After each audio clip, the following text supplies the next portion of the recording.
else? I think we should immediately tell people I'm not selling anything. There's no coaching going on. We're recording right now. Okay, well, No. when I posted this on the PLF Facebook, people were asking me, are you taking on clients? I'm not, to be honest, I came to PLF to try to solve my problem. So I didn't want to just ask, guys, can everyone solve my problem? I wanted to give some value so that people maybe would be eager to help me solve my problem. So that's all this was about, to be honest. Well, thank you, Casey Keirnan. Well, welcome to whatever it is that we're doing right now. I am Oz from Oz Fine Art Studio in Salt Lake City, Utah. This is mostly for PLF owners or PLF people that are in the PLF group with us. But I'm just here to ask Casey some questions. He's got 120,000 followers on his YouTube page, which I think is amazing. I checked out his YouTube page for about 40 minutes today. It is outstanding. If you're an NBA fan, you want to go to his page, which is called A.M. Hoops. A.M. Hoops. A.M. Hoops. It is worth a look. If you're an NBA fan at all, especially the Knicks or the Jazz, you would definitely want. He's got some bunch of stuff on that. So Casey, I want to jump right in, if it's okay with you. How do you get started from 0 followers on YouTube? Yeah, I think it's the same thing that we're doing over at PLF. Is you have to find your avatar or your target audience, whatever the nomenclature is, and I had to figure out what is my niche, okay, and then be very specific because obviously there is so much competition. I love sports. I love baseball. I love basketball. I love football. But I was told, this is great advice, you have to pick one. And I picked basketball because that would be my number one love, right? So focusing on basketball, even though I love sports. And the best analogy that I heard for this was that, did you know the same company owns Gap, Old Navy, Banana Republic? It's the same parent company. But they don't just throw all of those clothes into one store and they say, here's our clothing store. They put them in different ones so that if I'm a consumer, I think, oh, I want something from Banana Republic. And when I think that, I don't go to Old Navy for that. I go to Banana Republic for that, right? And because they separate them and segment them into very specific niches, they're all able to flourish that much more. It makes it easier for the consumer to find you. So you want them to be able to find you. If you're starting from 0, you have to be real specific about who you are adding value to. And then when you make these videos and these topics, for me, I'm trying to figure out, my boss is my viewer. So I used to be a sports broadcaster on TV for 8 years, and I had a boss, and he had an office, and I could walk in, blah, blah, blah. Now my boss is my viewer. What do they want? And I have to determine what video can I make today that they're looking for. And if I can do that for them, then they will repay me with their clicks and their views. So that's what you have to determine is for your little world. I really see how this really relates directly to product launch formula. And I'm glad you brought that up because, you're getting right into talking about defining your avatar and niching it down. And you niche yourself down to just basketball. Yeah, that's it. And then I have to figure out, and then it's so funny because what I learn is on YouTube, it turns out there's such a global audience. And I'm getting all these people who love Rudy Gobert because he's French and they're French. And then I get all these people who love Luka Doncic because he's Slovenian and they're Slovenian. And I learned then that I have a much more global audience than I thought. A lot of my focus should be on the more international players. And then I kind of get more views that way. So I learn even more about my audience every day. That is amazing. That is cool. Yeah. All right. So I think people would want to know, how does the algorithm work? Because I'm sure, I filmed the video, let me post it up on YouTube, and you come back a week later and nobody saw it. So how does the algorithm work? How do you get people to actually watch your videos? Yeah, so the whole algorithm thing, I think that's the big bad algorithm. It's this giant, when you said Oz, your name, the algorithm reminds me of the Wizard of Oz, and it's some guy back there turning the knobs and dials and knobs and dials. And, it really isn't. The people who work at YouTube and they create this algorithm, The purpose of the algorithm is to surface the right video to the right viewer at the right time. They don't care if you have no subscribers and no views. If you made the right video for that right viewer and they matched those two things, that's all they care about. So the algorithm is not out to get you or me or anybody, or the algorithm's not out to get the small creator at all. And so what you need to do is create content that is ideal and that is optimized for humans, not optimized for.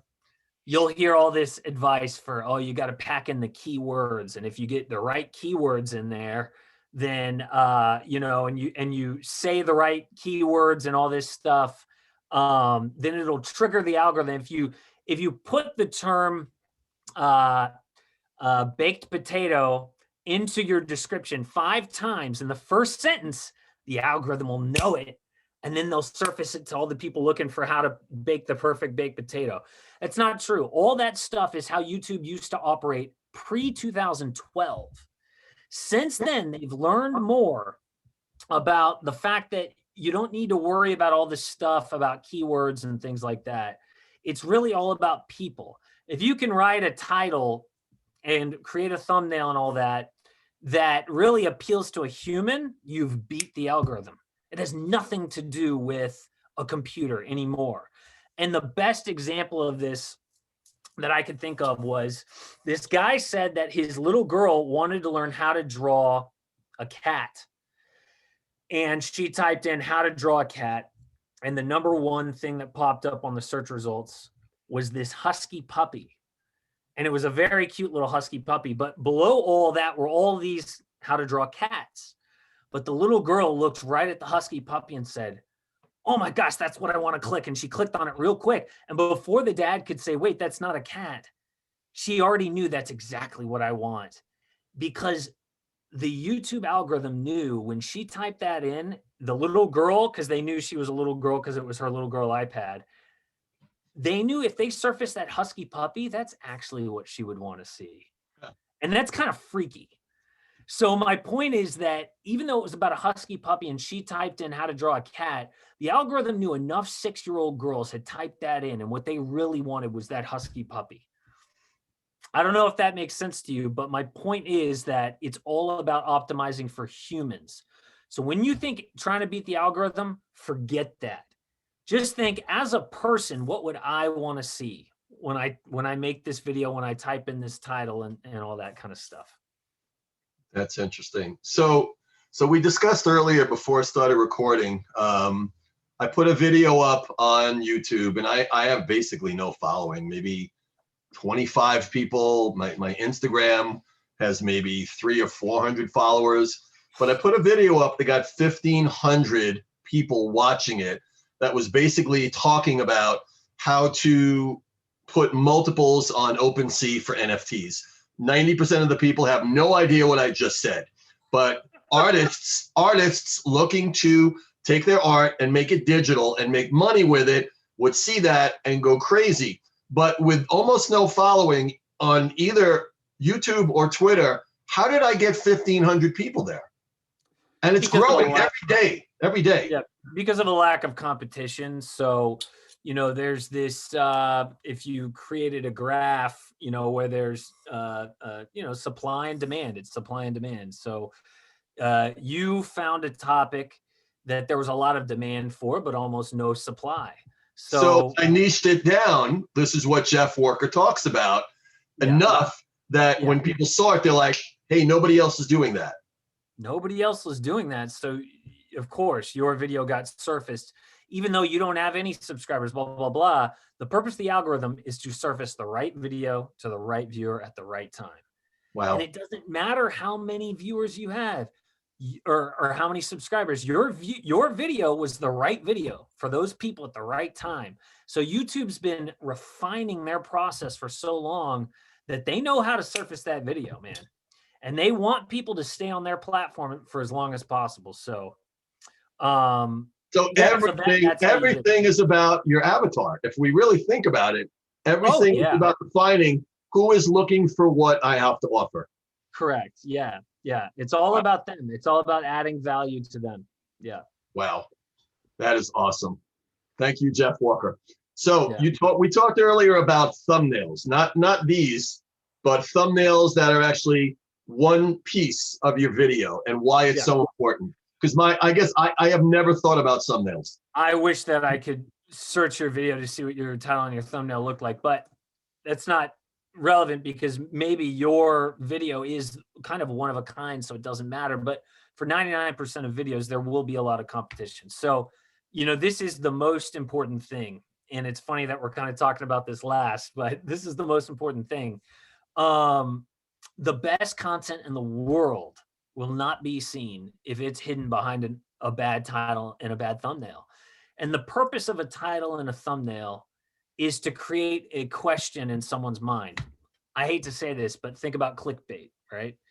And so, and it's okay to clickbait as long as when they click on it, you deliver on that value. Okay. So it's okay to create something that's irresistible as long as when they click on it, it's not a bait and switch. That got you to click. Now I'm talking about something different.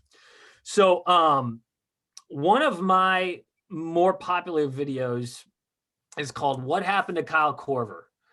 And so it was something that I wanted to know. What did happen to Kyle Korver? He was playing last year. Did he retire? I don't remember hearing about him retiring. So I looked it up and I found out. And so I created a video called What Happened to Kyle Korver? And then the thumbnail, there happened to be an emotional piece to this story. There was an emotional piece. And there was a part where he was telling a story of his life and he started to cry, okay? So I took a screenshot of that. And so the thumbnail is Kyle Korver crying. And the title is What Happened to Kyle Korver? They have no choice but to click on this video. So that's your job. Your job is to figure out how to create an environment with your title and thumbnail such that your viewer has no choice but to click on it to find out the answer. And once they do, hopefully, if you're good, you're going to deliver on that value. And then you've got a customer for life. Can you change a thumbnail after you have the video? Yeah. So and you can if I go back into that video that's getting all those clicks every day and put a better thumbnail, I should get an even bigger audience. Yeah, absolutely. There's different philosophies on how long you should wait. Should you wait 24 hours? Should you wait a month? I don't know. It's, some people refresh their thumbnails frequently. Really? But that's always a possibility. Yeah. Well, but I'm telling you, that's an art, Oz. That is an art. If there's one thing I wish to God I could outsource, I wish I could have some brilliant person who just was this amazing copywriter who was also this great artist who could just create. That would be the highest value add to what I do I could possibly imagine, because that would get them in the door and then I could deliver the content to them. But that's part of the game. That's part of the YouTube game. Wow, that's really interesting. All right, so last question. Resources for further education for people that want to learn YouTube. Yeah, so Skillshare, I know a lot of people know about Skillshare. One of my favorite courses on Skillshare is by a guy named Jazza. And Jazza, his, I forget the name of the course. It's like it's something about YouTube with Jazza. Anyway, he's this guy with 5 million subscribers, and he does art tutorials, but man, he does a great job. He's got this course on Skillshare. I learned so much in that one course. And then for further sort of deeper level coaching, there's a guy named Tim Schmoyer that I think does a great job of, he's not a snake oil salesman. He's not, all the stuff he does is very legitimate, credible. He cares about sort of helping people, and his mission and his, I don't know if tagline is the word, but it's helping people with their YouTube channels change lives. And he's dead serious about this. So Tim Schmoyer, but I would start with Skillshare and that Jazza course. You wonder how much they would make on a launch. Got Got to get him to Jeff Walker. Oh yeah, well that's true. Look, I swear. By the way, if anyone has any idea for me to somehow monetize my little thing that I'm doing, I'm all ears. Or someone maybe that is sort of doing it in a way that might inspire me. That's the whole reason I'm here at PLF. So Build that email list. yep, that's what I got to start with. Absolutely. Niche down your avatar and build that email list. Look, maybe my first launch was not very successful, even though I got great testimonials. But Jeff Walker has always taught your first launch is only your first launch. And he's right. You'll never be the same after you launch. So launch. Yep. Awesome. All right, Casey, I think we're done. Thank you so much. I got to wait for them to prepare the video. I will post it. And hopefully Jeff will not be too upset with us since we have plugged him the entire video. We'll see. We'll see, man. All right, brother. You have a great, great, great day. Awesome. You too. Later.